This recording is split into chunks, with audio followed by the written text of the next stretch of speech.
Friends, welcome back to my channel. मैं हूं आपकी फ्रेंड वर्षा। फ्रेंड्स, आज की इस वीडियो में हम कॉमर्स के प्रैक्टिस सेट लेकर आए हैं, जिसमें हम कॉमर्स के कुछ इंपॉर्टेंट क्वेश्चंस डिस्कस करेंगे। इससे आपकी जो कॉन्सेप्ट है वो भी आपके क्लियर होंगे। तो चलिए फ्रेंड्स, वीडियो को स्टार्ट करते हैं। लेकिन वीडियो को स्टार्ट करने से पहले प्लीज मेरे चैनल को सब्सक्राइब कर लीजिए, और अगर आपने चैनल को सब्सक्राइब कर लिया तो इस वीडियो को लाइक कीजिए और अपने फ्रेंड में शेयर कीजिए। तो चलिए फ्रेंड्स, वीडियो को स्टार्ट करते हैं। फर्स्ट क्वेश्चन है, the companies nationality is decided by it's, यानी कि जो कंपनी की नेशनैलिटी है कि वो किस नेशन से बिलोंग करती है, वो इंडियन है या फॉरेन है, या फिर वो किस कंट्री की है, ये किससे डिसाइड किया जाता है? उनके शेयर होल्डर्स से, रजिस्टर्ड ऑफिस से, या फिर उस जगह से जहां पर ये बुक जो अकाउंट्स हैं वो रखे गए हैं, या फिर none of the above. Friends देखिए, इंग्लिश में है, मैं आपको हिंदी में बता रही हूँ, तो इससे आपको प्रॉब्लम नहीं होगी, क्योंकि मोस्टली स्टूडेंट्स बोलते हैं कि इंग्लिश में डिस्कस करो, कुछ बोलते हैं हिंदी में। तो क्वेश्चंस इंग्लिश में है और मैं आपको जो बता रही हूँ वो मैं हिंदी में आपको एक्सप्लेन करने की कोशिश कर रही हूँ, तो आपको प्रॉब्लम यहाँ नहीं होनी चाहिए। अब यहाँ पर इसमें उन्होंने ये पूछा है कि नेशनलिटी कंपनी की जो होती है वो किससे डिसाइड होती है। तो फ्रेंड्स, ये उसकी डिसाइड होती है रजिस्टर्ड ऑफिस से। कोई भी कंपनी जहां भी रजिस्टर्ड हुई होगी वो वहां की कंपनी कहलाई जाएगी। तो यहाँ पर ऑप्शन 2 आपका यहाँ पे राइट आंसर है। नेक्स्ट क्वेश्चन पे आते हैं। नेक्स्ट क्वेश्चन है हमारा, the statutory meeting of a company is conveyed, यानी कि जो स्टैट्यूटरी मीटिंग होती है कंपनी की वो कब होती है? वंस इन अ ईयर, यानी साल में एक बार। Once in the life time of the company, यानी कंपनी की पूरी लाइफ में एक बार। वंस इन 6 मंथ्स, यानी कि 6 महीने में एक बार। वंस इन 3 मंथ्स, यानी कि 3 महीने में एक बार। तो फ्रेंड्स, जो स्टैट्यूटरी मीटिंग होती है वो कंपनी की जो पूरी लाइफ होती है उसमें सिर्फ एक बार होती है, इसलिए यहाँ पे ऑप्शन 2 आपका राइट आंसर है। नेक्स्ट क्वेश्चन पे आते हैं। नेक्स्ट है, pooling of interest is a method of, यानी कि जो पूलिंग ऑफ इंटरेस्ट मेथड है वो किसका मेथड है? Valuation of inventory, calculation of purchase consideration, accounting of amalgamation, या फिर वैल्यूइंग गुडविल। तो friends, pooling of interest method की बात की जाए तो ये मेथड है अमलगमेशन की, अकाउंटिंग का। तो ऑप्शन 3 आपका यहाँ पे राइट आंसर है। नेक्स्ट क्वेश्चन पे आते हैं। फ्रेंड्स, इस क्वेश्चन के अंदर हम बात करेंगे, which account will be debited with the nominal values of shares when shares are issued to promoters for the service offered by them। यानी कि हम यहाँ पर बात कर रहे हैं कि ऐसा कौन सा अकाउंट है जो कि डेबिट होगा नॉमिनल वैल्यू से शेयर की, जहां पर हमारे जो शेयर जो होते हैं वो इश्यूड किए जाते हैं प्रमोटर्स को उनके द्वारा सर्विस देने पर। तो ये क्या कौन से एक्सपेंसेस कहलाए जाएंगे? प्रिलिमिनरी एक्सपेंसेस, असेट्स अकाउंट, या फिर गुडविल अकाउंट में डेबिट किए जाएंगे, या फिर शेयर कैपिटल से। तो फ्रेंड्स, यहाँ पर ये बात की जा रही है कि जब हम प्रमोटर्स को इश्यू करते हैं शेयर उनके द्वारा सर्विस देने पर, तो ये एक तरह से गुडविल का वो शेयर कैपिटल का पार्ट होता है यहाँ पर। तो फ्रेंड्स, यहाँ पर अगर हम इसके राइट आंसर की बात करें कि इसका जो राइट आंसर ये होगा, तो फ्रेंड्स इसका जो यहाँ पे डेबिट की जाएगी वो की जाएगी यहाँ पे गुडविल के अकाउंट से। तो फ्रेंड्स, यहाँ पे जो ऑप्शन 3 है वो आपका यहाँ पे राइट आंसर है। क्योंकि फ्रेंड्स, यहाँ पर हम ये काम क्यों कर रहे हैं, क्योंकि जो हमारे प्रमोटर्स हैं उनके लिए यहाँ पर ये इनको इश्यू किया जाता है कि यहाँ पर जो प्रमोटर्स हैं उनको इश्यू करके, क्योंकि यहाँ पर वो उनकी हेल्प करते हैं कंपनी की जो वैल्यू होती है उसको इंक्रीज करने में।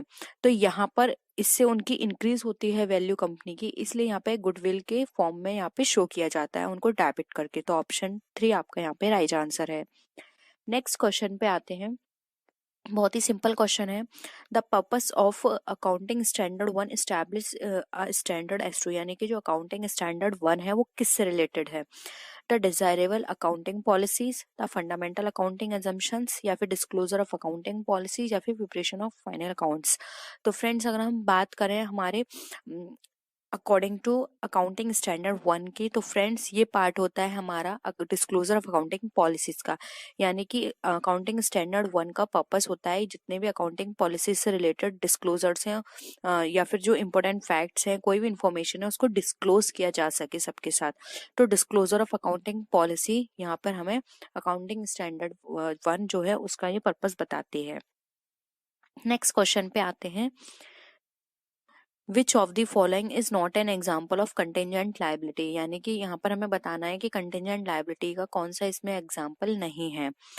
Liability under guarantee, interim dividend, liability in respect of discounted, या फिर नन ऑफ द अबव। तो फ्रेंड्स अगर हम यहाँ पे राइट आंसर की बात करें तो यहाँ पर जो फ्रेंड्स राइट आंसर होगा, कंटिजेंट लायबिलिटी की बात करें तो इंटरिम डिविडेंड हमारा कंटिजेंट लायबिलिटी का पार्ट नहीं है, तो ऑप्शन 2 यहाँ पे हमारा राइट आंसर होगा।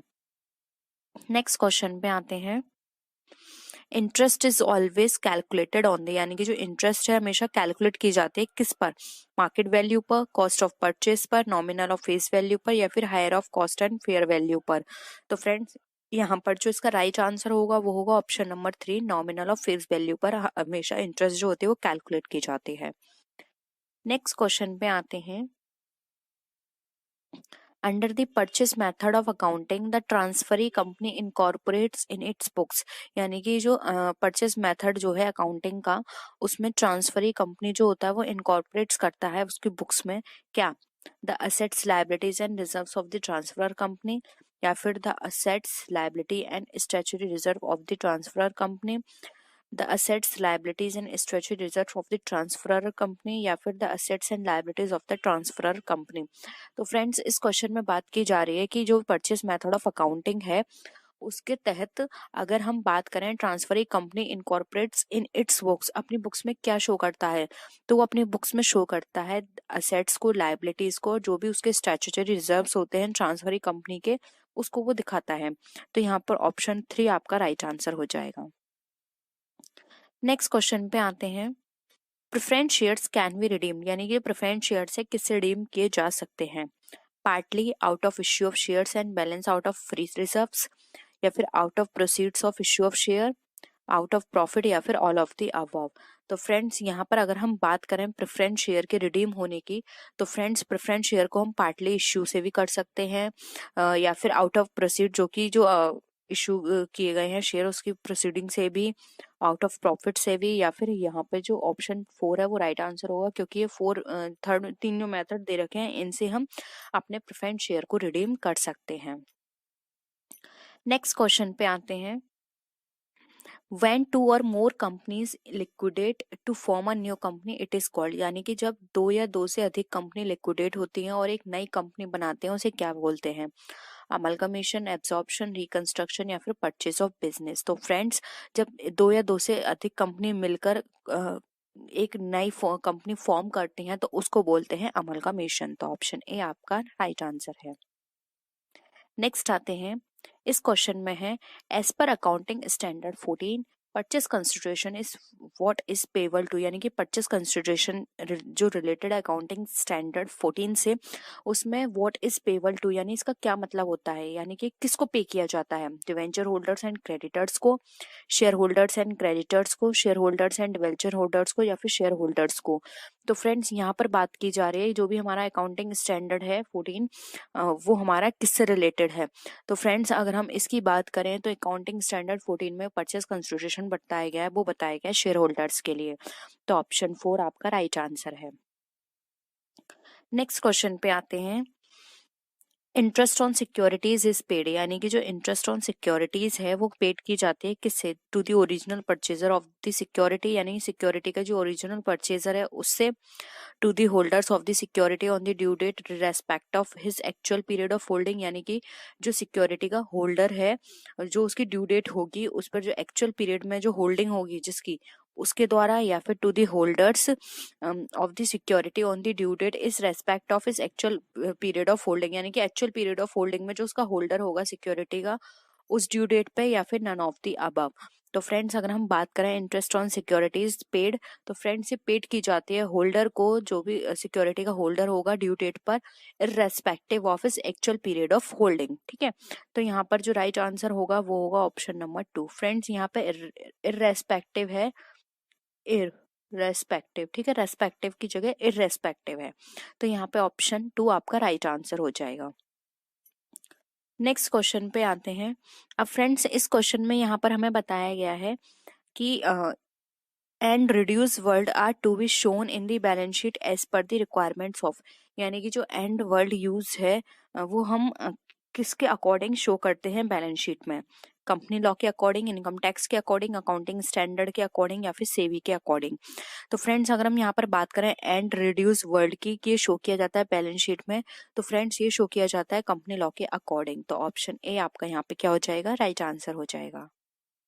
नेक्स्ट क्वेश्चन पे आते हैं, Which of the following reports have to be submitted before the company's annual general meeting as per the Companies Act? यानी कि फ्रेंड्स यहाँ पर ये बताया गया है कि ऐसी कौन सी रिपोर्ट्स है जो कि सबमिट हो जानी चाहिए कंपनीज एनुअल जनरल मीटिंग के पहले ही, according as per the companies act. यानी कि कंपनीज एक्ट के अकॉर्डिंग एनुअल जनरल मीटिंग होने से पहले ऐसी कौन कौन सी रिपोर्ट हैं जो कि सबमिट हो जानी चाहिए। Directors report, auditors report, profit and loss account and balance sheet, या फिर ऑल ऑफ दी अबव। तो फ्रेंड्स अगर हम यहाँ पर बात करें तो फ्रेंड्स एनुअल जनरल मीटिंग से पहले director report, annual general meeting और जो प्रॉफिट एंड लॉस अकाउंट और बैलेंस शीट है, ये सब कुछ हमारा पहले ही सबमिट हो जाना चाहिए, जिससे कि इसके बाद एनुअल जनरल मीटिंग में इनके ऊपर डिस्कशन किया जा सके। तो फ्रेंड्स ये तीनों ही चीजें यहाँ पे इंपॉर्टेंट है, इसलिए ऑप्शन 4 आपका यहाँ पे क्या हो जाएगा, राइट आंसर हो जाएगा। There are one or more liquidation and no formation, this is known as, यानी कि जब हम एक या दो कंपनियों का लिक्विडेशन करते हैं और उसके बाद कोई भी फॉर्मेशन नहीं होता है कंपनी का, तो वो क्या कहलाता है, एब्जॉर्प्शन, अमलगमेशन, मर्जर या फिर न्यू फॉर्मेशन।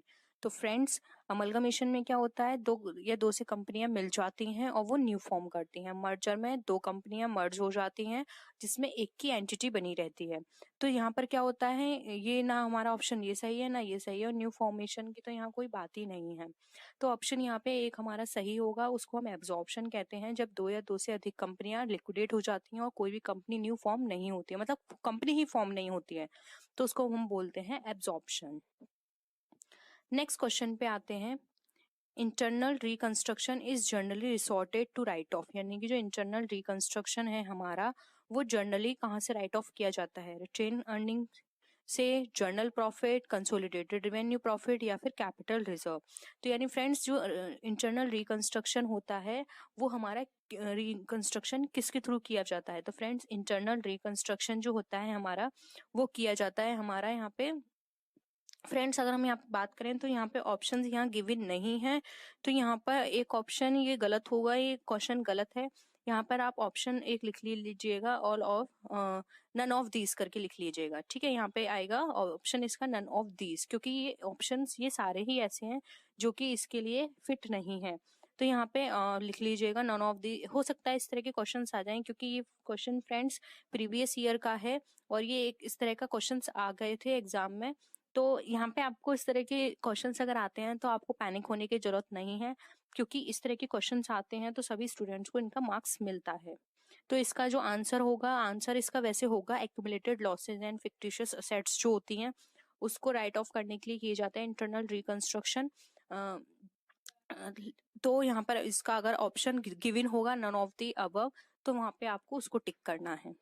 अब हम नेक्स्ट क्वेश्चन पे आते हैं, gearing ratio denotes the relationship between, यानी कि जो गेयरिंग रेशियो जो है हमारा वो हमारा क्या डिनोट करता है, किसके बीच रिलेशन, डिवेंचर और शेयर कैपिटल के बीच, एसेट्स एंड कैपिटल के बीच, लोन एंड कैपिटल के बीच, या फिर इक्विटी शेयर होल्डर्स फंड या लॉन्ग टर्म बोरोड फंड्स के बीच।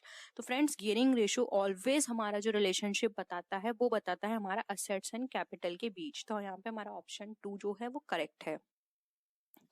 नेक्स्ट क्वेश्चन पे आते हैं हम, redeemable preference shares can be redeem, यानी कि जो रिडीमेबल प्रेफरेंस शेयर्स हैं वो हमारे रिडीम हो सकते हैं if they are paid not less than 50% of the nominal value of shares, यानी कि जो शेयर्स की नॉमिनल वैल्यू है उसकी 15% से कम नहीं होंगे पेड, तब वो रिडीम किए जा सकते हैं। या फिर only if they are fully paid, यानी कि जब वो फुल्ली पेड होंगे, या फिर if they are partly paid, यानी कि अगर वो पार्टली पेड होंगे, या फिर only if they are issued at premium, या फिर अगर वो इश्यू होंगे प्रीमियम पे तभी वो रिडीम किए जा सकते हैं। तो फ्रेंड्स यहाँ पर जो इसका राइट आंसर है वो है ऑप्शन 2, किसी भी शेयर को हम तभी प्रेफरेंस शेयर को रिडीम कर सकते हैं जब वो फुल्ली पेड होंगे। अगर वो पार्टली पेड हैं तो वो हम उसको नहीं कर सकते, अगर वो फुल्ली पेड हैं तभी उसको रिडीम किया जा सकता है।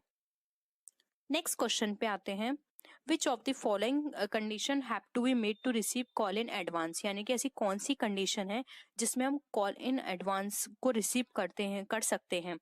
It should be authorised by special resolution of the company, यानी कि कंपनी के स्पेशल रेजोल्यूशन के द्वारा ऑथराइज्ड होगा तब कर सकते हैं। या फिर it should be authorised bye an ordinary resolution of the company, यानी कंपनी के ऑर्डिनरी रेजोल्यूशन के द्वारा ऑथराइज्ड होना चाहिए तभी हम कॉल इन एडवांस रिसीव कर सकते हैं। या फिर it should be approved by the company law board, या फिर कंपनी लॉ बोर्ड जो है उसको अप्रूव करे तभी हम कर सकते हैं।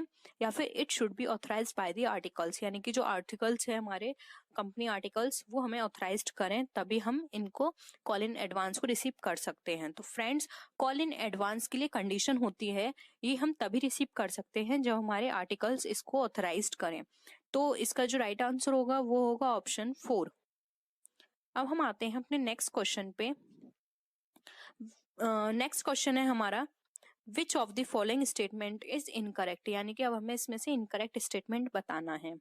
Call in arrear do not form part of paid up capital, यानी कि जो कॉल इन एरियर जो होता है वो हमारा पेड अप का पार्ट नहीं होता है। Preference share holder get dividend at flexible rate, यानी कि जो प्रेफरेंस शेयर होल्डर्स होते हैं वो फ्लेक्सिबल रेट पर डिविडेंड रिसीव करते हैं। या फिर share application account is a personal account, यानी कि शेयर एप्लीकेशन अकाउंट एक पर्सनल अकाउंट है। या फिर नन ऑफ द अबव। तो friends, call in arrear paid up का पार्ट होता है, ये सही है। Share application account personal account है, ये भी सही है। तो फ्रेंड्स, ये दोनों ऑप्शंस हमारे सही हैं। एक ऑप्शन है जो यहाँ पे इनकरेक्ट है, वो है हमारा सेकंड ऑप्शन। तो यहाँ पे हमारा जो राइट ऑप्शन है वो है हमारा 2, क्योंकि friends preference share holders flexible rate पे डिविडेंड नहीं देते हैं, क्योंकि प्रेफरेंस शेयर होल्डर्स को जो डिविडेंड दिया जाता है फिक्स रेट पे दिया जाता है। तो यहाँ पर ये फ्लेक्सिबल रेट नहीं होगा। तो ऑप्शन यहाँ पे क्या है हमारा, ये इनकरेक्ट है। नेक्स्ट क्वेश्चन पे आते हैं, which company shares can be freely transferable, यानी कि ऐसी कौन सी कंपनी है जो कि अपने शेयर को फ्रीली ट्रांसफरेबल कर सकती है, ट्रांसफर कर सकती है। Private company, public company, both A and B, यानी या नन ऑफ दी अबव। तो फ्रेंड्स, यहाँ पे बात की जा रही है फ्रीली ट्रांसफरेबल की। तो फ्रेंड्स, यहाँ पे इसका जो राइट आंसर है वो है option B, public company. Public company के अंदर जो शेयर्स होते हैं उसको फ्रीली ट्रांसफर किया जा सकता है। लेकिन अगर फ्रेंड्स यहाँ पर हम बात करें प्राइवेट कंपनी की, तो प्राइवेट कंपनी के अंदर शेयर को ट्रांसफर नहीं किया जा सकता है। तो यहाँ पर इसका ऑप्शन 2 करेक्ट है। नेक्स्ट क्वेश्चन पे आते हैं, shares can be issued at a discount only after year from the commencement of the business, यानी कि फ्रेंड्स, जो शेयर्स हैं हमारे उनको हम इश्यू कर सकते हैं डिस्काउंट पे कमेंसमेंट के कितने साल बाद, 1, 1.5, 2 या 2.5। तो ऐसे कितने साल हैं कमेंसमेंट से कंप्लीट होने पर हम अपने शेयर को इश्यू कर सकते हैं डिस्काउंट पे। तो फ्रेंड्स, यहाँ पे इसका राइट आंसर है 1, कमेंसमेंट होने के 1 साल के बाद हम अपने शेयर्स को डिस्काउंट पे इश्यू कर सकते हैं। नेक्स्ट क्वेश्चन पे आते हैं, which of the following items can not be shown as reserve, यानी कि ऐसा कौन सा आइटम है जिसको हम एज अ रिजर्व शो नहीं कर सकते। Capital reserve, capital redemption reserve, security premium, या फिर नन ऑफ द अबव। तो फ्रेंड्स, यहाँ पर बात कर रहे हैं ये कि हम ऐसा रिजर्व को शो नहीं कर सकते आइटम को एज अ रिजर्व। तो फ्रेंड्स, यहाँ पे इसका राइट आंसर होगा D, none of the above, क्योंकि फ्रेंड्स कैपिटल रिजर्व भी रिजर्व की तरह शो किया जाता है, कैपिटल रिडेम्पशन रिजर्व भी एक रिजर्व है, और सिक्योरिटीज प्रीमियम रिजर्व भी एक रिजर्व होता है। क्योंकि फ्रेंड्स, सिक्योरिटी प्रीमियम रिजर्व वो रिजर्व होता है जब कोई भी शेयर सिक्योरिटीज प्रीमियम वो कोई भी शेयर प्रीमियम पे इश्यू किया जाता है, तो जो भी प्रीमियम रिसीव होता है उसको सिक्योरिटी प्रीमियम रिजर्व के नाम से उसको शो किया जाता है। तो ये भी एक तरह का रिजर्व है। तो यहाँ पर ये तीनों ऑप्शन सही हैं। तो यहाँ पे हमारा जो ऑप्शन आएगा इस क्वेश्चन के अकॉर्डिंग वो होगा हमारा ऑप्शन नंबर 4। नेक्स्ट क्वेश्चन पे आते हैं हम, If premium subscription is not received, application money should be refunded within now many days.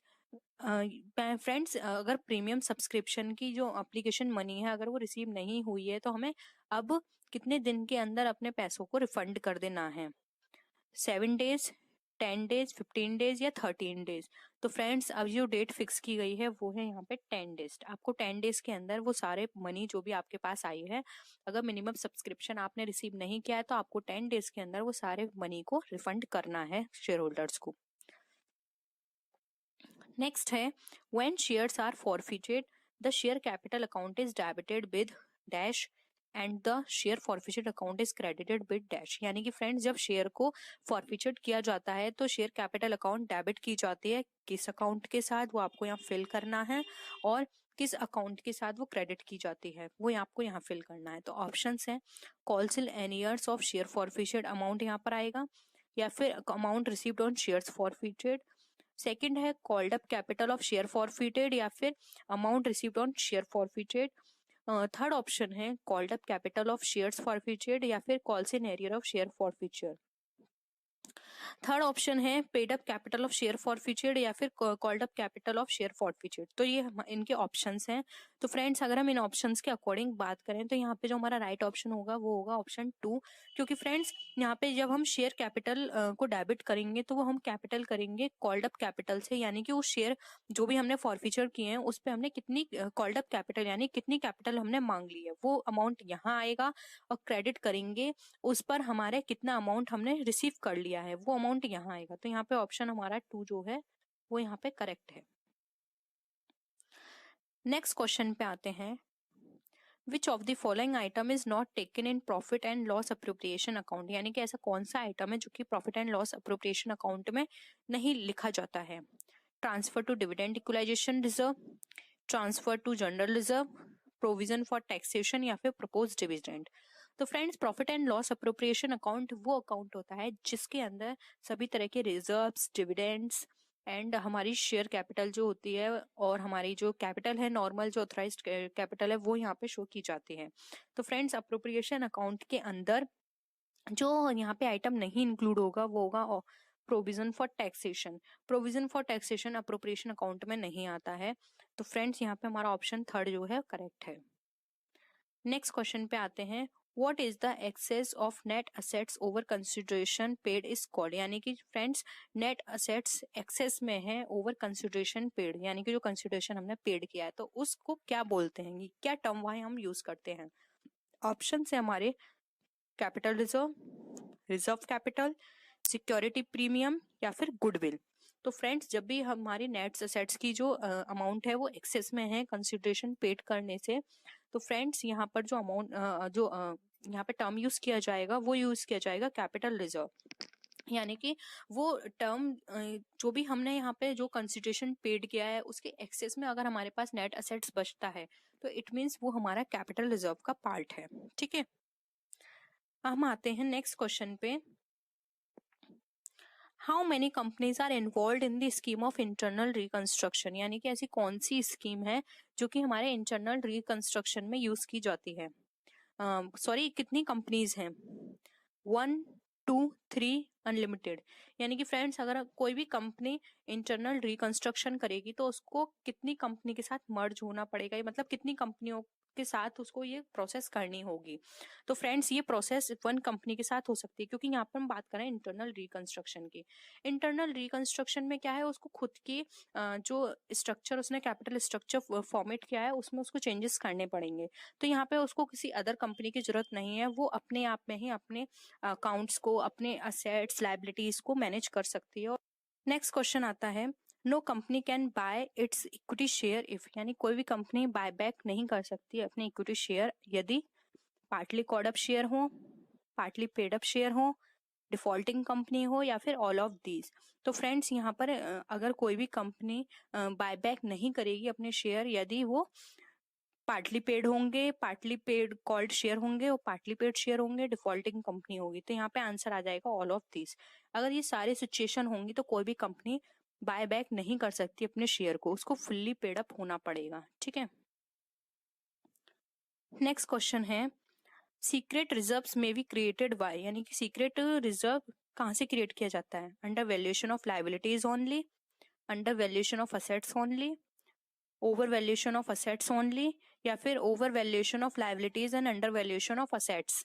तो फ्रेंड्स यहाँ पर इसका अगर हम आंसर की बात करें तो फ्रेंड्स इसका जो राइट आंसर है डी ऑप्शन, क्योंकि कोई भी कंपनी सीक्रेट रिजर्व तभी प्रिपेयर कर सकती है जब उसका ओवर वैल्यूएशन होगा लायबिलिटीज का और अंडर वैल्यूएशन होगा असेट्स का। ठीक है, हम नेक्स्ट क्वेश्चन पे आते हैं, a company can buy back. एक कंपनी बाय बैक कर सकती है partly paid up share, fully paid up share, partly paid up share या फिर नन ऑफ दीज। फ्रेंड्स अभी हमने ये डिस्कस भी किया था, कोई भी कंपनी बायबैक तभी कर सकती है जब वो फुल्ली पेड शेयर होगा।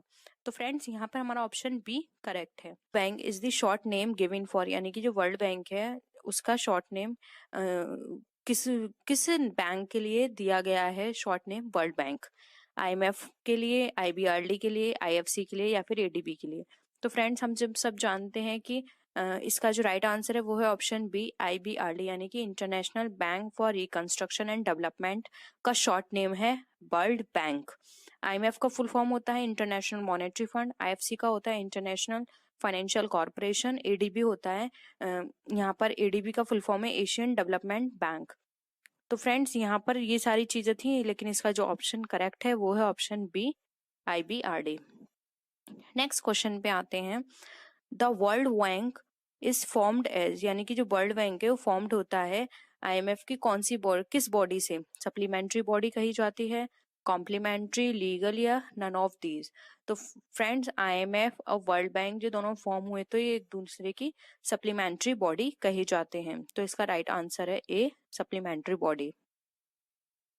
नेक्स्ट क्वेश्चन पे आते हैं। The World Bank began its operation in, World Bank ने अपना ऑपरेशन कब स्टार्ट किया था? जून 1950, जून 1946, जुलाई 1944 या अगस्त 1950। तो फ्रेंड्स वर्ल्ड बैंक ने जो अपना ऑपरेशन स्टार्ट किया था वो किया था जून 1946 में। नेक्स्ट क्वेश्चन पे आते हैं। Objective of World bank does not include, यानी कि जो वर्ल्ड बैंक का जो ऑब्जेक्टिव है वो कहाँ इंक्लूड नहीं किया जाता है, क्या इसमें इंक्लूड नहीं करते हैं? Assistance in the reconstruction of member country, यानी कि मेंबर कंट्री के रिकंस्ट्रक्शन के लिए असिस्टेंट देना, या फिर supplement private investment by its own loans and finance, यानी कि सप्लीमेंट प्राइवेट इन्वेस्टमेंट को लोन और फाइनेंस के द्वारा देना, या फिर short term assistance to member country, यानी कि शॉर्ट टर्म असिस्टेंस देना मेंबर कंट्रीज को, या फिर encourage long term balanced growth of international trade, यानी कि जो लॉन्ग टर्म बैलेंस्ड ग्रोथ के लिए इंटरनेशनल को ट्रेड है उसको एनकरेज करना लॉन्ग टर्म बैलेंस्ड ग्रोथ करने के लिए। तो फ्रेंड्स यहाँ पर अगर हम वर्ल्ड बैंक की बात करें तो यहाँ पे ऑप्शन सी हमारा करेक्ट है। वर्ल्ड बैंक कभी भी short term assistance member countries को प्रोवाइड नहीं करती है, ये लॉन्ग टर्म लोन प्रोवाइड करती है। तो यहाँ पे ऑप्शन सी हमारा करेक्ट है। नेक्स्ट क्वेश्चन है। The IMF commenced operation in Washington on, यानी कि जो आईएमएफ है उसने अपना ऑपरेशन वॉशिंगटन में कब स्टार्ट किया था? 1 मार्च 1947, 1 मार्च 1948, 15 मार्च 1960 या फिर 15 मार्च 1980। तो फ्रेंड्स आईएमएफ ने जो अपना ऑपरेशन स्टार्ट किया था वो किया था 1 मार्च 1947 को। नेक्स्ट क्वेश्चन पे आते हैं। A country leaving the membership of IMF can continue its membership with World Bank if members of bank give their votes in its favor। ठीक है, तो हमें बताना है कि ऐसे कितने परसेंट वोटिंग जरूरी है उनके फेवर में देने के लिए कि अगर वो आईएमएफ से अपनी मेंबरशिप हटा रहे हैं लेकिन वो वर्ल्ड बैंक में अपनी कंटिन्यू रखना चाहते हैं। तो 65%, 75%, 67% या 79%। तो फ्रेंड्स उन लोगों को 75% वोटिंग चाहिए, तभी वो अपने ऑपरेशंस वर्ल्ड बैंक के साथ कंटिन्यू कर सकते हैं। अगर वो आईएमएफ की अपनी मेंबरशिप छोड़ते हैं तब। नेक्स्ट क्वेश्चन पे आते हैं। Any member can be debarred from membership of World Bank if, यानी कि कोई भी मेंबर मेंबरशिप से हट सकता है खुद से अगर वो वर्ल्ड बैंक की, यदि उसको ऐसी कौन सी कंडीशंस हैं जिसके बाद अगर वो उन कंडीशंस उस पर अप्लाई होती हैं तो वो वहां से वर्ल्ड बैंक की मेंबरशिप से हट सकता है। It gives written notice to the bank, उसको बैंक को रिटन नोटिस देना होगा, या फिर it work against the guidelines of the bank, यानी कि अगर वो बैंक की गाइडलाइंस के अगेंस्ट काम करे, या फिर if quits membership of IMF, यानी कि अगर मेंबर आईएमएफ की जो मेंबरशिप है उसको क्विट करे, या फिर ऑल ऑफ द अबव। तो फ्रेंड्स यहाँ पे हमें बताना है। तो फ्रेंड्स अगर हम देखें तो यहाँ पर रिटन नोटिस देगा तब भी वो माना जाएगा, अगेंस्ट काम करेगा तब भी माना जाएगा, लेकिन यहाँ पे ये ऑप्शन जो है थर्ड, ये यहाँ पे इन्होंने अधूरा दे रखा है, यहाँ पे दे रखा है कि it quits membership of IMF, ठीक है। तो यहाँ पे अगर ये भी लिखा होता कि उसको 75% वोटिंग राइट नहीं मिल रही है तब, लेकिन हम यहाँ पर अगर देखें तो हमारा ऑप्शन यहाँ पे हम फॉलो जो करेंगे वो ऑप्शन डी करेंगे, क्योंकि यहाँ पे ये दोनों ऑप्शन हमारे करेक्ट हैं, तो हम थर्ड को भी करेक्ट ही मानेंगे, इसलिए हमारा ऑप्शन यहाँ पे डी जो है वो करेक्ट है। A systematic and objective way of evaluating both work related behavior and potential of employees is, यानी कि फ्रेंड्स एक सिस्टमेटिक और ऑब्जेक्टिव वे बताना है हमें एवेल्युएशन का, जिसमें हम वर्क रिलेटेड बिहेवियर और जो एम्प्लॉयज का पोटेंशियल है उसको हम इवेल्युएट कर पाए। ऑप्शन से हमारे उसको हम इवेल्युएशन बोलेंगे, पोटेंशियल अप्रेजल बोलेंगे, परफॉर्मेंस अप्रेजल बोलेंगे, या फिर नन ऑफ दीज। तो फ्रेंड्स अगर हम यहाँ पे बात करें इवेल्युएशन की, तो फ्रेंड्स यहाँ पे इवेल्युएशन ये कोई पर्टिकुलर या फिर एक स्पेसिफिक वर्ड नहीं है, फिक्स वर्ड नहीं है जो कि इसमें फिट बैठे, तो यहाँ पे इवेल्युएशन गलत रहेगा। अगर हम यहाँ पे बात करें पोटेंशियल अप्रेजल की, तो सिर्फ यहाँ पे हम पोटेंशियल को जज कर पाएंगे, वहां पे हम उसके बिहेवियर क्या है वर्क को लेके उसको जज नहीं कर पाएंगे, तो ये ऑप्शन भी गलत है। हमारा जो इसमें जो राइट आंसर है वो है ऑप्शन सी, परफॉर्मेंस अप्रेजल।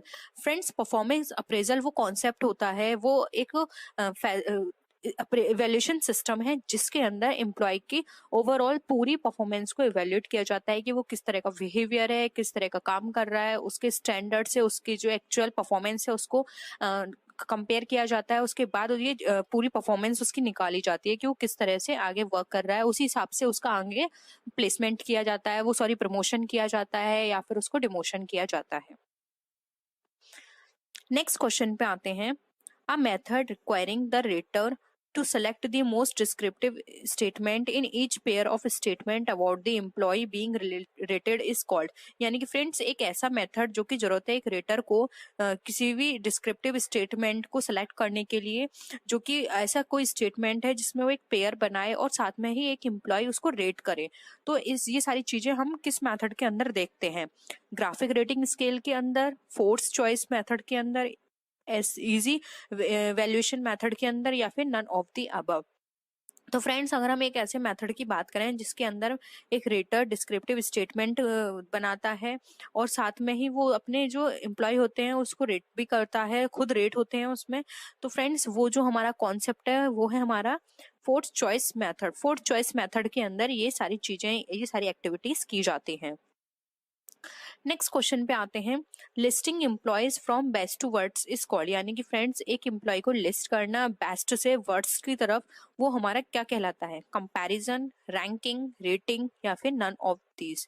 तो फ्रेंड्स अगर हम बात करें कि एक एम्प्लॉय को हम रेट कर रहे हैं बेस्ट से वर्क के बीच में, तो वो कहलाती है हमारी रैंकिंग। हम रैंकिंग देते हैं उसे कि बेस्ट एम्प्लॉय ये है इस साल का या फिर वर्स्ट ये है, तो यहाँ पे क्या कर रहे हैं हम रैंक उनको देते हैं। नेक्स्ट क्वेश्चन है, the basis for performance standard is, यानी कि जो परफॉर्मेंस स्टैंडर्ड का जो बेसिस है वो क्या है, मैनेजर है, एम्प्लॉयज है, कंपेंसेशन प्लान्स हैं, या फिर नन ऑफ दीज है। तो फ्रेंड्स अगर हम परफॉर्मेंस स्टैंडर्ड के बेसिस की बात करें तो वो यहाँ पे जो इसका राइट आंसर आएगा वो आएगा एम्प्लॉयज, क्योंकि एम्प्लॉयज को ही परफॉर्मेंस स्टैंडर्ड प्रिपेयर की जाएगी कि इसकी इतनी परफॉर्मेंस है और उसको इतना टारगेट अचीव करना है, ये इसकी ड्यूटी है, ये इसकी जॉब है जिसको इसको कंप्लीट करना है। तो यहाँ पे एम्प्लॉय जो होगा वो बेसिस होगा इसका। नेक्स्ट क्वेश्चन पे आते हैं, which one of the following is a future oriented appraisal technique, यानी कि इसमें हमें बतानी है कि जो फ्यूचर ओरिएंटेड अप्रेजल टेक्निक है वो कौन सी है। MBO है जिसको मैनेजमेंट बाय ऑब्जेक्टिव्स बोलते हैं, रेटिंग है, फील्ड रिव्यू मेथड है, या फिर नन ऑफ दीज है। तो फ्रेंड्स अगर हम यहाँ पर बात करें फ्यूचर ओरिएंटेड अप्रेजल सिस्टम की, तो उसके अकॉर्डिंग जो यहाँ पे हमारी टेक्निक आती है वो है हमारी MBO, जो कि होती है मैनेजमेंट बाय ऑब्जेक्टिव, जिसमें ऑब्जेक्टिव्स के द्वारा चीजों को मैनेज किया जाता है। नेक्स्ट आता है, a disadvantage of rating scale is, यानी कि हम जो रेटिंग स्केल निकालते हैं उसमें क्या डिसएडवांटेज है, कॉस्ट का, टाइम इन्वॉल्व्ड का, रेटिंग में भी सब्जेक्टिव का, या फिर नन ऑफ दीज का। तो फ्रेंड्स रेटिंग स्केल में जो सबसे बड़ी जो हमारे पास डिसएडवांटेज आती है वो ये है कि रेटिंग में भी सब्जेक्टिव, यानी कि रेटिंग जो होती है ये सब्जेक्टिव भी हो सकती है, तो ये सबसे बड़ी प्रॉब्लम आती है। टाइम इन्वॉल्व, रेटिंग स्केल में टाइम बहुत कम लगता है, कॉस्ट भी कम लगती है, तो ये हमारी डिसएडवांटेज ना होकर ये हमारी एडवांटेज होती है, तो इसका ऑप्शन सी करेक्ट है। नेक्स्ट क्वेश्चन पे आते हैं, which of the following technique is the least stable to personal bias, यानी कि इसमें से कौन सी टेक्निक है जो कि पर्सनल बाइस पे सबसे लीस्ट और स्टेबल है। Fourth choice, behaviourally anchored rating scale, critical incident, या फिर चेकलिस्ट एंड वेटेड चेकलिस्ट। तो फ्रेंड्स यहाँ पर अगर हम बात करें कि जो हमारी लिस्ट जो हमारी सस्पेक्टेबल है, फ्रेंड्स यहाँ पे स्टेबल की जगह यहाँ पे आप सस्पेक्टेबल कर लीजिएगा। ये सस्पेक्टेबल वर्ड है कि लीस्ट सस्पेक्टेबल है जो हमारी पर्सनल बाइस को। तो इसका जो राइट आंसर है वो है ऑप्शन बी, ये बिहेवियरली एंकर्ड होती है रेटिंग स्केल पर, यानी कि रेटिंग स्केल हम जैसा प्रिपेयर करेंगे उसके अकॉर्डिंग हम यहाँ पर पर्सनल बाइस भी हो जाते हैं कि हमें इतने से इतने मार्क्स देने हैं, या फिर हमें जो एवरेज हैं उनको ज्यादा कम मार्क्स नहीं देने हैं। तो इस तरह से क्या होता है, यहाँ पे पर्सनल बाइसनेस आ जाती है। नेक्स्ट क्वेश्चन आता है, performance appraisal serve as building block of, यानी कि जो परफॉर्मेंस अप्रेजल होती है वो ऐसे सर्व करती है एक बिल्डिंग ब्लॉक की तरह। किसके? रिक्रूटिंग में, करियर प्लानिंग में, मैन पावर प्लानिंग में, या फिर जॉब एनालिसिस में। तो फ्रेंड्स अगर हम बात करें यहाँ पे कि परफॉर्मेंस अप्रेजल हमारे लिए एक बिल्डिंग ब्लॉक का काम करती है, तो वो होता है हमारा करियर प्लानिंग में। करियर प्लानिंग हमारा उसी पे, करियर प्लानिंग के बेसिस पर हम परफॉर्मेंस अप्रेज करते हैं कि करियर उसका आगे हमें किस तरह से प्लान करना है, क्या होगी उसकी जॉब, किस तरह से होगा, उसी के अकॉर्डिंग परफॉर्मेंस अप्रेज की जाती है। नेक्स्ट क्वेश्चन पे आते हैं, the appraisal process is design by, जो अप्रेजल प्रोसेस होती है वो किसके द्वारा डिजाइन की जाती है? पर्सनल डिपार्टमेंट के, पर्सोनल डिपार्टमेंट के द्वारा, वर्कशॉप के द्वारा, फैक्ट्री के द्वारा, या मैनेजमेंट के द्वारा। तो फ्रेंड्स पर्सनल जो अप्रेजल प्रोसेस जो होती है वो हमारी डिजाइन की जाती है पर्सोनल डिपार्टमेंट के द्वारा। नेक्स्ट क्वेश्चन है, role of job analysis covers, यानी कि जॉब एनालिसिस का जो रोल होता है वो क्या कवर करता है? हेल्थ को, डिसिप्लिन को, सेफ्टी को, या फिर ऑल ऑफ दीज को। तो फ्रेंड्स ये हमारा जो जॉब एनालिसिस का जो रोल होता है ये इन सभी चीजों को कवर करता है कि हेल्थ क्या है, डिसिप्लिन किस तरह से होना है, सेफ्टी क्या क्या प्रोवाइड करनी है हमें अपने एम्प्लॉयज को, ये सारी चीजें इसके अंदर कवर की जाती हैं। नेक्स्ट आता है एम्प्लॉयज जॉब परफॉर्मेंस कंसेप्ट, यानी कि जो एम्प्लॉय की जो जॉब परफॉर्मेंस है उसमें क्या क्या चीजें इंक्लूड की जाती हैं।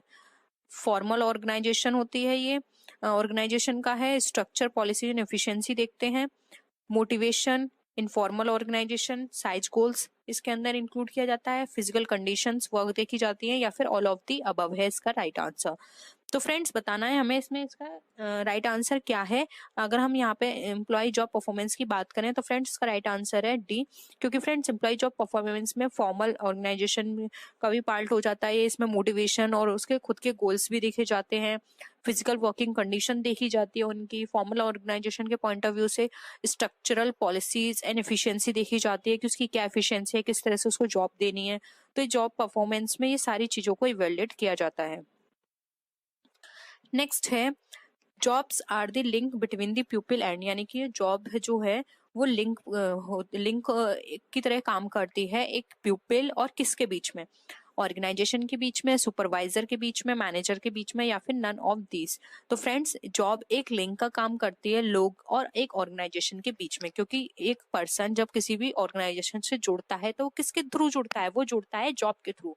तो एक जॉब एक ऐसा काम है जो एक पर्सन को एक ऑर्गेनाइजेशन से जोड़ती है, जिसके बाद उनके वहां पे रिलेशंस चेंज हो जाते हैं, वो पर्सन वहां पे एम्प्लॉय कंसिडर किया जाता है और वो ऑर्गेनाइजेशन उसकी कंपनी और वहां का जो हेड होता है वो उसका एम्प्लॉयर कंसिडर किया जाता है। क्वेश्चन है, कंपनी कैन नॉट इशू, एक कंपनी जो है वो क्या इशू नहीं कर सकती? Redeemable equity shares, redeemable preference shares, redeemable debentures, या फिर नन ऑफ दीज। तो फ्रेंड्स का राइट आंसर है यहाँ पे ऑप्शन ए, जो कि है रिडीमेबल इक्विटी शेयर्स। एक कंपनी रिडीमेबल इक्विटी शेयर्स को कभी भी इशू नहीं कर सकती है। नेक्स्ट है the value, the fair value of share is the average of, अब जो शेयर की जो फेयर वैल्यू है वो किसका एवरेज होती है? पार वैल्यू और मार्केट वैल्यू का, इंट्रिंसिक और पार वैल्यू का, इंट्रिंसिक वैल्यू और यील्ड वैल्यू, या फिर पार वैल्यू और यील्ड वैल्यू की।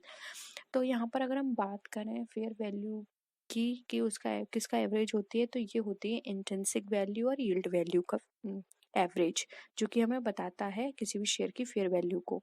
तो यहाँ पे ऑप्शन सी जो है वो हमारा राइट आंसर हो जाएगा, intrinsic value and yield value. Next आते हैं, अब यहाँ पे हमसे पूछा गया है purpose. The basic purpose of funds flow statement is to indicate the following. अब जो फंड फ्लो स्टेटमेंट जो बनाया जाता है उसका बेसिक पर्पस क्या होता है? फाइनेंशियल पोजीशन फाइंड आउट करना, इंक्रीज और डिक्रीज इन असेट्स देखना, इंक्रीज और डिक्रीज इन लायबिलिटीज देखना, या फिर इंक्रीज और डिक्रीज इन वर्किंग कैपिटल। तो देखिए फ्रेंड्स, यहाँ पे फाइनेंशियल पोजीशन ये हमें बताता है फाइनल अकाउंट, तो यहाँ पर ये ऑप्शन कट जाता है। इंक्रीज एंड डिक्रीजमेंट ये भी यहाँ पे करेक्ट नहीं होगा, और ना ही असेट्स को देखना, लायबिलिटीज को देखना। यहाँ पे इसका राइट आंसर होगा ऑप्शन बी डी, जो कि है हमारा इंक्रीज और डिक्रीज इन वर्किंग कैपिटल। इसमें वर्किंग कैपिटल देखी जाती है, यानी कि दो बैलेंस शीट की वर्किंग कैपिटल को आपस में उनको डिफ्रेंशिएट करके देखा जाता है, यानी कि दो बैलेंस शीट ली जाती हैं, ठीक है, एक स्टार्टिंग की और एक एंड की, यानी कि एक ओपनिंग और एक क्लोजिंग। दो बैलेंस शीट देखी जाती हैं 2 ईयर की, फिर वहां पे उन दोनों की वर्किंग कैपिटल को आपस में कंपैरिजन किया जाता है। तो यहाँ पे ऑप्शन डी जो है वो हमारा राइट आंसर हो जाएगा। नेक्स्ट आते हैं, which one of the following is a leverage ratio. अब आपको पता होना चाहिए लिवरेज रेशो हमारा क्या इंडिकेट करता है, डेट इक्विटी रेशो को, करंट रेशो, ऑपरेटिंग रेशो, या फिर इन्वेंट्री रेशो को।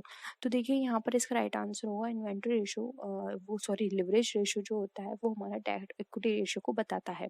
और डेट इक्विटी रेशो हमारा किस लिए काम आता है? ये हमारी लॉन्ग टर्म लाइबिलिटीज जो होती हैं या लॉन्ग टर्म जो सोर्सेज होते हैं उसमें हेल्प करता है, ठीक है। तो ऑप्शन ए यहाँ पे हमारा राइट आंसर हो जाएगा। नेक्स्ट है, which of the following statement is correct? Debt equity ratio is solvency ratio, यानी कि डेट इक्विटी रेशो जो है क्या वो सॉल्वेंसी रेशो कहा जाता है। ROI measures overall profitability, low gearing is preferable to high gearing, या फिर ऑल ऑफ दीज। तो देखिए यहाँ पर अगर हम इसके राइट आंसर की बात करें तो ये सारी ही चीज़ें करेक्ट हैं, ऑप्शन डी राइट आंसर हो जाएगा। डेट इक्विटी रेशो को हम सॉल्वेंसी रेशो भी बोलते हैं, और इसलिए कहा भी जाता है कि सॉल्वेंसी रेशो होता है वो हमारे लॉन्ग टर्म जितनी भी लाइबिलिटीज़ होती हैं उनको मेजर करने के काम आता है। आरओआई मेजर करता है हमारे, यानी कि आरओआई की फुल फॉर्म क्या होती है, यहाँ पर आपको इसको बताना है, ठीक है। कमेंट सेक्शन में आप इसकी फुल फॉर्म बताएंगे तब आपको इजीली क्लियर हो जाएगा, क्योंकि फुल फॉर्म से ही आपको पता चल जाएगा कि आपको प्रॉफिटेबिलिटी बता रही है। फिर आता है यहाँ पर low gearing is preferable to high gearing. जो हमारा गियरिंग रेशो होता है वो लो हमारे लिए बेटर माना जाता है, इसलिए ऑप्शन डी यहाँ पे राइट आंसर हो जाएगा। नेक्स्ट क्वेश्चन पे आते हैं, long term solvency is indicated by. अब जो लॉन्ग टर्म सॉल्वेंसी है वो किससे इंडिकेटेड होती है? देखो ऊपर जो हमने ऑप्शंस पढ़े थे आप उसी से यहाँ पे पता लगा सकते हैं। देखिए ऑप्शंस में है rate of return, liquid ratio, debt equity ratio और कैपिटल गियरिंग रेशो। तो यहाँ पे देखिए ऑप्शन सी जो है, यानी कि डेट इक्विटी रेशो जिसको सॉल्वेंसी रेशो भी बोलते हैं, ऑप्शन सी यहाँ पे हमारा राइट आंसर हो जाएगा। नेक्स्ट है, ROI ratio is calculated to measure the following. अब आरओआई रेशियो जो होता है हमारा क्या कैलकुलेट करने में या मेजर करने में हेल्प करता है? Long term solvency of business, earning power of net assets of business, या फिर short term liquidity position of business, या फिर फोर्थ ऑप्शन है हमारा the relationship between goods sold and inventory level. तो देखिए यहाँ पर अगर हम बात करें तो देखिए इसका राइट आंसर हो जाएगा यहाँ पे option number B, earning power of net assets of the business, यानी बिजनेस की जो नेट असेट्स होती है उसकी अर्निंग पावर को चेक करने के काम आता है हमारा आरओआई रेशियो। इसलिए यहाँ पर देखिए ऑप्शन बी जो है वो हमारा राइट आंसर हो जाएगा। नेक्स्ट क्वेश्चन पे आते हैं, which one of the following items presents a potential use of working capital. अब इसमें से कौन कौन से आइटम्स हैं जो कि वर्किंग कैपिटल के यूज में आते हैं, उनके पोटेंशियल हमें रिप्रेजेंट करते हैं? Good amortisation, sale of fixed assets at loss, या फिर नेट लॉस फ्रॉम ऑपरेशंस, या फिर डिक्लेरेशन ऑफ शेयर डिविडेंड। तो देखिए यहाँ पर इसका राइट आंसर होगा ऑप्शन नंबर सी, जो कि हमारा net loss from operations. Next question पे आते हैं, which of the following is not normally paid from the working capital. अब इसमें से कौन सा नॉर्मली पेड नहीं होता हमारा वर्किंग कैपिटल से? Payment of wages, payment of creditors, payment of debentures, या फिर payment purchase of raw material. तो यहाँ पर वर्किंग कैपिटल से बात की जा रही है, तो देखिए यहाँ पे इसका राइट आंसर होगा यहाँ पे ऑप्शन नंबर सी, जो कि हमारा रिडेम्पशन ऑफ डिवेंचर। ये हमारा वर्किंग कैपिटल से पेड नहीं किया जाता है, ऑप्शन सी यहाँ पे हमारा राइट आंसर हो जाएगा। नेक्स्ट क्वेश्चन पे आते हैं, which of the following will result in flow of funds, इसमें से कौन सा फ्लो ऑफ फंड में हेल्प करता है? Appreciation in value of buildings, depreciation of assets, purchase of furniture या फिर रिटर्न ऑफ गुडविल। तो देखिए यहाँ पे इसका राइट आंसर होगा यहाँ पे option number C, purchase of furniture. ये हमारा फ्लो ऑफ फंड्स होता है, क्योंकि देखिए हम अगर हम फर्नीचर को परचेस करेंगे तो हम इसका पेमेंट करेंगे, और पेमेंट करेंगे तो जो फंड है उसका फ्लो होगा, यानी कि फंड जाएगा हमारे पास से। इसलिए यहाँ पे ऑप्शन सी जो है वो राइट आंसर हो जाएगा।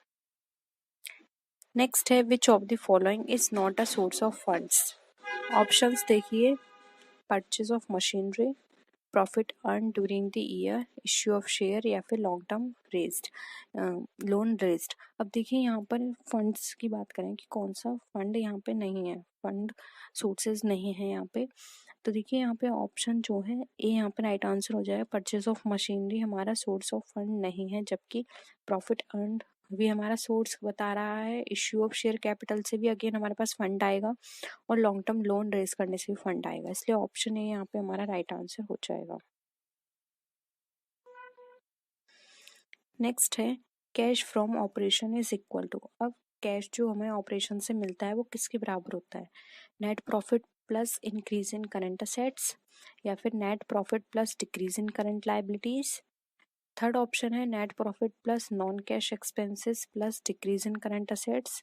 डी ऑप्शन है हमारा नेट प्रॉफिट आफ्टर टैक्स। हमें ऑपरेशन से कैश मिल रहा है तो हमें बताना होगा वो किसके बराबर होगा, इक्वल टू। तो यहाँ पे देखिए ऑप्शन सी राइट आंसर होगा, नेट प्रॉफिट प्लस जब इसमें हम नॉन कैश एक्सपेंसेस इंक्लूड करेंगे और साथ ही साथ डिक्रीज इन करंट असेट्स करेंगे, तब ये हमारा इक्वल होगा कैश फ्रॉम ऑपरेशन से। इसलिए यहाँ पे ऑप्शन सी हमारा राइट आंसर हो जाएगा। नेक्स्ट है the system of recording transactions based on dual aspect concept is called. यानी कि अब यहाँ पे बात कर रहे हैं हम डुअल एस्पेक्ट कॉन्सेप्ट के अकॉर्डिंग जो हमारी रिकॉर्डिंग ट्रांजेक्शन्स होते हैं उनको क्या कहा जाता है? Double accounting system, double entry system, single entry system या फिर नन ऑफ दीज। तो यहाँ पे फ्रेंड्स इसका राइट आंसर देखिए, राइट आंसर होगा ऑप्शन नंबर बी, जो कि हमारा double entry system. Option B right है।